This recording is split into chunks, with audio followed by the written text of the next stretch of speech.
Il est 6h moins 5. Je m'en vais travailler. On est le 14 mai.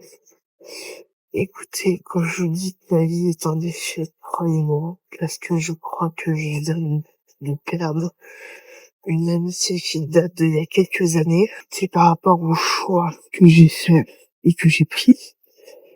Écoutez, j'en paye les conséquences de ma vie, entre guillemets. Parfois, faut que j'assume les choix que j'ai fait, de toute manière. Et voilà, donc je me déçois moi-même. Mais bon, qu'est-ce que je vous dise, faut assumer. Et je l'ai perdu, cette amitié, je l'ai perdu.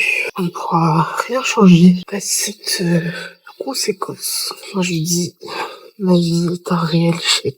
Et je pense qu'elle continuera évidemment avec des échecs entre guillemets. En vrai, faites attention. Je peux pas vous dire que vous ne pouvez jamais avoir d'échecs, mais faites attention. Faites attention de qui vous vous entourez et des choix que vous pouvez faire par rapport à ces personnes-là. Parce que du coup, vous pouvez perdre des amitiés, vous pouvez perdre... Enfin, même si vous allez en perdre toutes deux, oui, mais faites attention à ce que vous faites, parce que, enfin, aux actes. Faites attention aux actes que vous avez, parce qu'elles peuvent avoir des conséquences assez directes.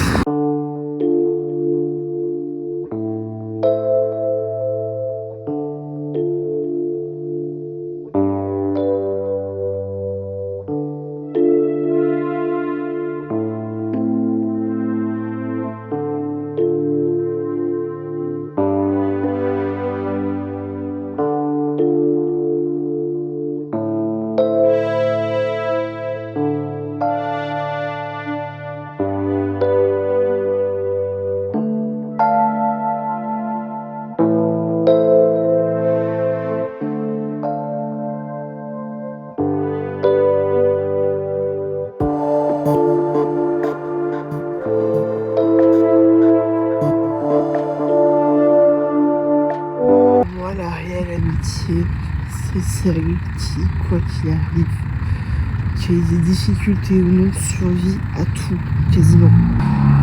Même si vous en voulez à quelqu'un, mais que votre amitié est vraie, si je peux mettre des guillemets, franchement, ça va survivre et la personne ne vous en voudra pas. Mais faites attention quand même aux choix que vous faites et par rapport aux personnes que... Enfin, faites attention aux choix que vous faites par rapport à la personne qu'il y a en face.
Il est 14h10. Je viens du coup de téléphoner. Enfin, j'ai un mec de... Il y a un mec de l'AI qui m'a téléphoné ce matin, sauf que j'étais en stage.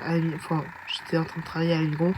Du coup, je l'ai rappelé, enfin je viens de le rappeler. Et j'ai rendez-vous du coup la semaine prochaine, mercredi prochain à 15h. Normalement, j'ai congé, de ce que j'ai noté, j'ai congé. Et donc du coup, je travaille, du coup c'est cool, c'est assez pris vite en charge. Et ça, c'est vraiment positif. Et ça, c'est vraiment très très cool. Donc ça, c'est vraiment, on verra ce que ça donne, évidemment. Dans la mesure du possible, oui j'ai eu une tâche donc c'est tout mouillé, hein, vous inquiétez pas. Et donc du coup, je pense que ça pourra être assez rapide. Donc ça c'est vraiment très très cool. Et franchement, de toute manière je vous tiendrai au courant et on verra ce que ça donne. Et on croise les doigts pour que ça marche et que ça avance.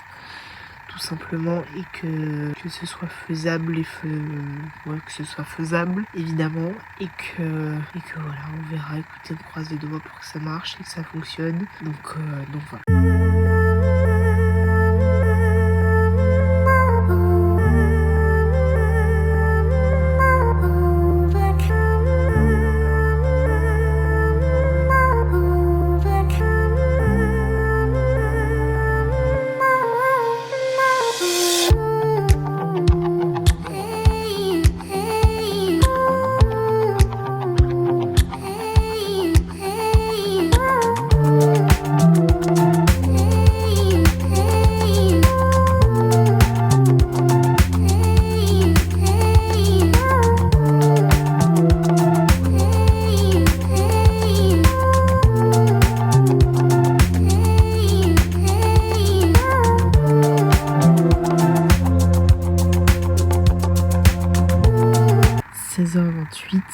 Je me permets de vous prendre maintenant parce que je viens d'avoir un appel du premier entretien que j'avais fait la semaine dernière pour devenir aide, j'arrive pas à faire les guillemets, mais bref, aide éducatrice dans les crèches. Le premier entretien, je le sentais vraiment pas, et c'est véridique, je n'ai pas été retenue pour devenir aide et donc travailler chez eux. Je le sentais de toute manière, j'avais un feeling un peu négatif de cet entretien. Sachez que c'est véridique. Toujours se faire confiance à ce niveau-là. Si votre instinct vous dit que c'est négatif ou positif, faites confiance à votre instinct. C'est primordial, surtout dans ce genre, dans ce genre de situation. Soyons clairs et honnêtes, ça va pas changer ma vie. Mais voilà, donc je ne suis pas prise dans cette crèche. J'ai pas rappelé du tout celle qui m'a appelé vendredi. Vais-je rappeler? Non, parce que franchement j'ai un peu la flemme de rappeler. Je vais je pense aussi attendre le rendez-vous que j'ai avec mon conseiller à l'AI pour savoir ce qui est possible de faire, savoir ce qu'on peut mettre en place, trouver une formation, trouver quelque chose. Donc on verra, je verrai mercredi prochain à ce niveau-là. Mais voilà, donc ma réponse est négative. La réponse de la crèche la première crèche chez qui j'ai passé un entretien est négative. Écoutez, je suis pas déçue parce que je m'y attendais, c'est ça le truc, c'est que je peux pas être déçue de ça, c'est un truc de fou. C'est parce qu'en fait, en vrai, j'espère que ça ne marche pas, mais en vrai, on verra. Pour l'instant, je continue mon stage à la Migros. Écoutez, on verra évidemment dans la mesure du possible de ce qui est possible de faire avec mon conseiller, et après j'aviserai.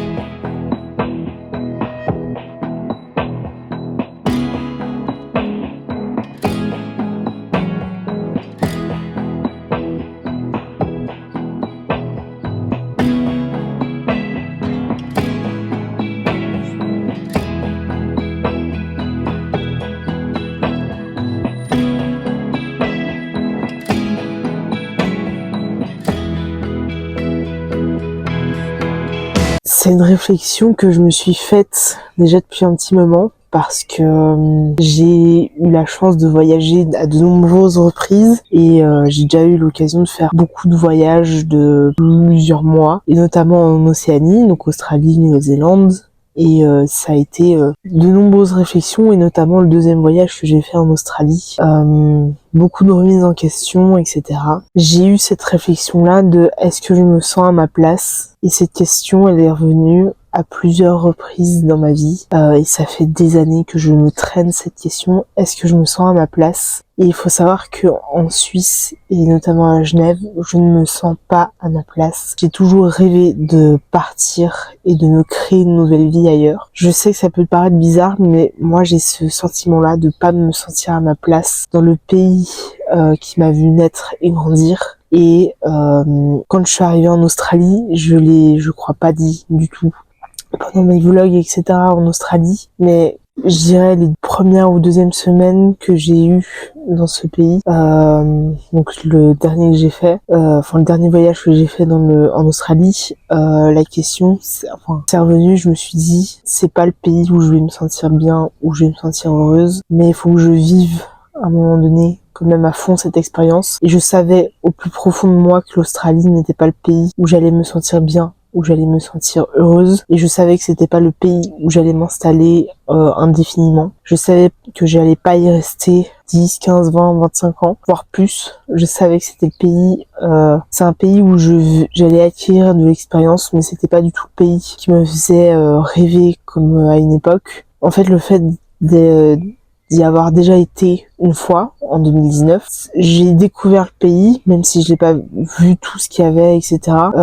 Je connaissais déjà un peu ce pays-là, je connaissais déjà un peu le système qu'il y avait dans ce pays, etc. Et le fait d'être retournée, ça m'a un peu confirmé le fait que c'était pas du tout le pays où je voulais être et où je voulais vivre quelque chose de fou, entre guillemets, si je peux me permettre, mais je sais que c'est pas non plus la Suisse, ce sera clairement pas la France, mais c'est vrai que je pense que j'ai ce besoin, entre guillemets, de vouloir voyager, de vouloir découvrir le monde, de vouloir me sentir bien à un endroit, et je sais déjà que du coup qu'il n'y a pas de pays dans lesquels je n'irai pas vivre. Enfin, la Suisse est un peu différent dans le sens où j'ai quasiment toute ma famille qui est ici, tous mes potes, etc. Mais je ferai pas l'effort de retourner forcément vivre officiellement en Australie. Si je dois y retourner, ce sera peut-être pour faire mon deuxième visa ou mon troisième visa. Déjà le deuxième si j'y vais. C'est pas du tout un pays que j'ai aimé comme le premier voyage que j'ai pu faire, mais c'est vrai que ça a été une expérience, ça m'a ouvert les yeux, ça m'a ouvert aussi mon esprit encore un peu plus qu'il l'était déjà. Je sais que, ça m'a aussi confirmé beaucoup de choses, ça a mis beaucoup de choses en question, ça a mis beaucoup de choses, il y a beaucoup de questions qui sont venues aussi par la suite, et je pense que ce voyage m'a permis d'évoluer intérieurement, entre guillemets, et de m'ouvrir à moi-même, de savoir réellement ce que je voulais faire, savoir vraiment les intérêts que j'avais pour certaines choses, et le voyage fait partie de ces intérêts-là, ça n'a jamais diminué, mais toujours augmenté, et le fait de vouloir voyager à nouveau, de pouvoir découvrir le monde, et en fait, genre là, ce dernier mois et demi, parce que ça fait un mois et demi que je suis revenue, à peu près, m'a confirmé que je voulais pas du tout me relancer dans une formation qui dure 2, 3, 4 ans, parce que je sais comment on peut dire, ah punaise, j'ai plus les mots, je suis beaucoup trop fatiguée pour réfléchir à des phrases logiques, à quel dénouement, entre guillemets, ça va donner. À la fin, c'est que je sais que je vais pas être heureuse, je vais être pas du tout heureuse. En fait, elle est là la problématique, c'est que je sais ce qui me rend heureuse, je sais ce qui me remplit de joie et de bonheur. Et en fait, ça se trouve pas dans le système qui est celui de la Suisse et de l'Europe en général. Et je sais que je vais repartir. Je sais au plus profond de moi que je vais réussir à réaliser mes rêves, atteindre un peu ma résolution 2025, qui je pense sera ma résolution pour beaucoup d'années, c'est d'être heureuse. Et je pense que c'est un objectif de vie. C'est un objectif qui va durer des années et des années, mais je sais que je suis persuadée, en tout cas pour ma part, le fait de vouloir partir, le fait de vouloir voyager, découvrir le monde, découvrir de nouvelles cultures, découvrir de nouvelles choses, de nouveaux endroits, etc., ça va m'apporter énormément, et ça va contribuer à mon bonheur et au fait que je sois heureuse dans ma vie. Et je pense que j'aurai évidemment besoin de d'un tout pour faire que je sois heureuse et épanouie dans ma vie. Le voyage en fait partie. Je sais pas si j'ai été claire dans cette partie vidéo, je sais pas si j'ai été claire dans mes propos, mais en tout cas c'est quelque chose que je ressens au plus profond de moi, c'est que j'ai besoin de voyager pour, je pense, me sentir entre guillemets entière à un endroit, entière et en fait d'être moi-même. Et j'ai l'impression que j'entends sur les réseaux sociaux beaucoup ça, c'est d'être soi-même, de s'en foutre entre guillemets du regard des autres, de pas faire attention à ça et d'être soi-même. Et je pense que il faut que j'arrive à dépasser ça, que j'arrive à atteindre le fait d'être moi-même, le fait de savoir ce que je veux et de m'imposer dans les choix que je fais. Et je sais pertinemment que de me relancer dans une formation à 28, 29 ou 30 ans, ce n'est pas pour moi, en tout cas pas pour le moment, et je ressens pas le besoin de me relancer là-dedans. Je vais tout faire pour faire des petites formations, de mettre un maximum de côté, et de pouvoir voyager, de pouvoir réaliser mes rêves, de pouvoir faire beaucoup de choses, et évidemment de partager ça avec vous, de pouvoir créer quelque chose, une communauté, quelque chose avec vous. Et c'est pour ça que je vous demande souvent de vous abonner et que ça se fait pas rapidement malheureusement, mais qui pourrait m'aider à faire beaucoup de choses, à créer une communauté voyage autour de la vidéo, du montage vidéo, de sujets qu'on n'aborde pas forcément dans les JT ou en tout cas dans les chaînes d'information, etc.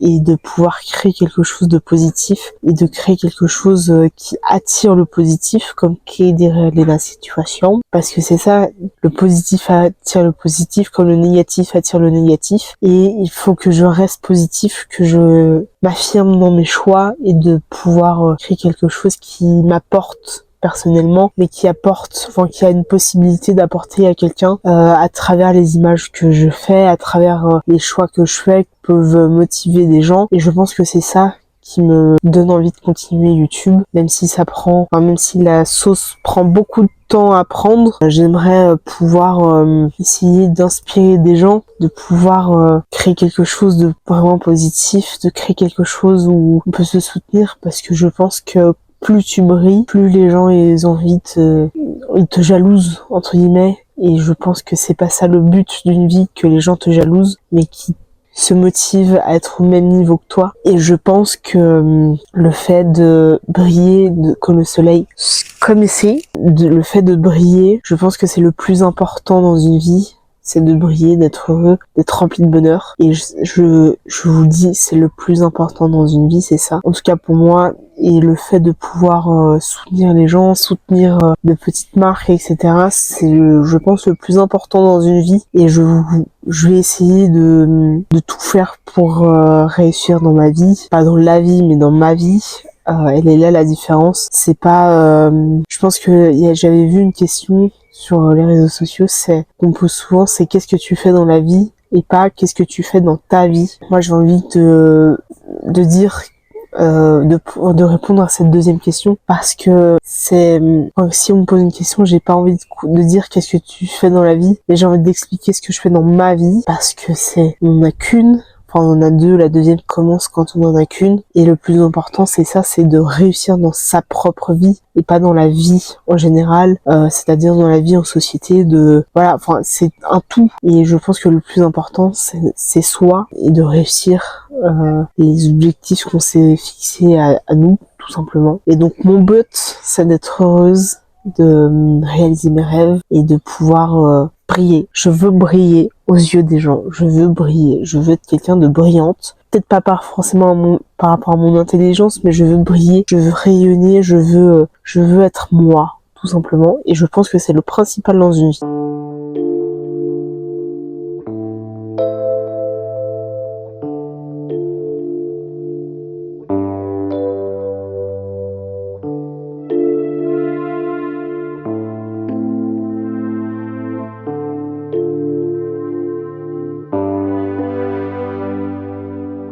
Je me dis qu'avec un peu plus de soleil ce serait mieux, donc je vais terminer ce vlog ici en espérant évidemment que celui-ci vous a plu. Il a été un peu plus long que les autres, enfin que certains, mais voilà, j'en essaie de varier les plaisirs, court, long, court, qui sait. Personne ne me dit quel type de vidéo vous aimez, donc je tente, je vais voir après les statistiques, mais là pour l'instant les mid-season vlogs ne marchent pas tant que ça, mais je vais continuer jusqu'à la fin du mois, évidemment, pour le plaisir de partager avec vous. Donc j'espère que ce vlog vous a plu. On se retrouve évidemment demain à la même heure. Ce qui est important, c'est de vous abonner, mais aussi de mettre un pouce en l'air pour aimer cette vidéo, si vous l'avez évidemment aimé, de mettre un commentaire pour me dire quel genre de vidéo vous préférez voir sur ma chaîne YouTube, daily vlogs comme ceux que je suis en train de faire, les weekly vlogs, les vidéos facecam, ou si vous souhaitez voir d'autres types de vidéos sur ma chaîne YouTube, peu importe quel style de vidéo vous voulez voir, n'hésitez surtout pas à me le dire, parce que moi ça me fait vraiment plaisir et ça me permet aussi d'évoluer sur mes vidéos et sur le contenu que je peux vous proposer évidemment. Mais il est aussi très important de vous abonner à ma chaîne, parce que du coup vous soutenez les petits créateurs de contenu comme moi et ça m'aiderait énormément que vous vous abonniez, même si j'essaye de varier les plaisirs en faisant des weekly vlogs, des daily vlogs ou des vidéos facecam. J'espère évidemment que vous allez vous abonner. Ceci est une menace, sachez que je vous menace de vous abonner à ma chaîne YouTube pour le plaisir de me voir sur YouTube. Je rigole. Enfin, abonnez-vous parce que ça fait toujours plaisir. Et évidemment, on se retrouve demain à la même heure pour une nouvelle vidéo des mid-season vlogs. Et peut-être qu'au mois de juillet, je ferai un petit défi comme celui-ci qui sera un peu genre summer vlog ou je sais pas encore, mais on verra. Pour l'instant, il faut vous abonner à ma chaîne pour voir la suite de ce que je peux vous proposer en termes de vidéos et de contenu YouTube. Ceci est une menace, donc abonnez-vous.